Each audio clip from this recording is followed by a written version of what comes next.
গাজা যেন ধ্বংসপ্রাপ্ত এক নগরী, রীতিমতো বসবাসের অযোগ্য।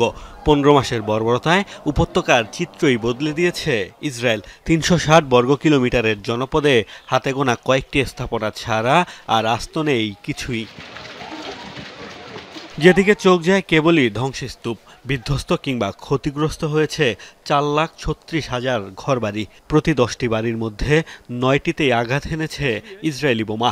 রক্ষাবাহিনী, শিক্ষা প্রতিষ্ঠান, হাসপাতাল, মসজিদ, কবরস্থান কিছুই।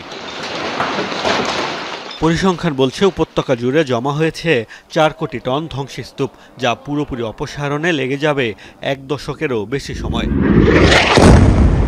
হামাস নির্মূলের অজুহাতে গাজায় যে বর্বরতা চালিয়েছে তেল আবিব, তাতে সরকারি হিসাবে প্রাণ গেছে ৪৬,৭০০-র বেশি মানুষের। মৃত্যু হয়েছে প্রতি ৫০ জনে একজনের। নিহতদের মধ্যে ১৩,০০০-এর বেশি শিশু। সাম্প্রতিক এক গবেষণা বলছে, প্রকাশিত তথ্যের চেয়ে মৃত্যুর প্রকৃত সংখ্যা আরও অনেক বেশি। ইসরায়েলি হামলায় আহত হয়েছে ১,১০,০০০-এর বেশি মানুষ। ধ্বংসস্তূপের নিচে চাপা পড়েছে ১১,০০০-এর বেশি। এটি কেবলই সরাসরি বুলেট বোমার আঘাতে হতাহতের পরিসংখ্যান। ক্ষুধা আর চিকিৎসার অভাবে যে কত মৃত্যু হয়েছে সে হিসাব জানা নেই কারো। ২২ লাখ বাসিন্দার মধ্যে প্রায় সবাই বাস্তুচ্যুত। গত ১৫ মাস ধরে উপত্যকার এ প্রান্ত থেকে ও প্রান্ত ছুটে বেড়ানোই যেন নিয়তি ছিল ফিলিস্তিনিদের। জীবন বাঁচাতে কারো কারো ১০ বারেরও বেশিবার আবাস পরিবর্তন করতে হয়েছে।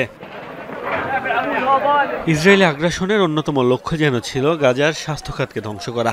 স্বাস্থ্য অবকাঠামোয় মোট ৬৫৪টি হামলা করেছে নেতানিয়াহু বাহিনী। মৃত্যু হয়েছে হাজারের বেশি স্বাস্থ্যকর্মীর। ভয়াবহ খাদ্য সংকটে ভুগছে গাজার প্রায় সব বাসিন্দা। বেড়েছে রোগবালাইয়ের প্রকোপ। পরিসংখ্যান মতে ইসরায়েলি হামলায় ধ্বংস হয়েছে উপত্যকার প্রায় অর্ধেক কৃষিজমি, গাছপালা। ব্যবহারের অযোগ্য হয়ে পড়েছে বেশিরভাগ জলাধার।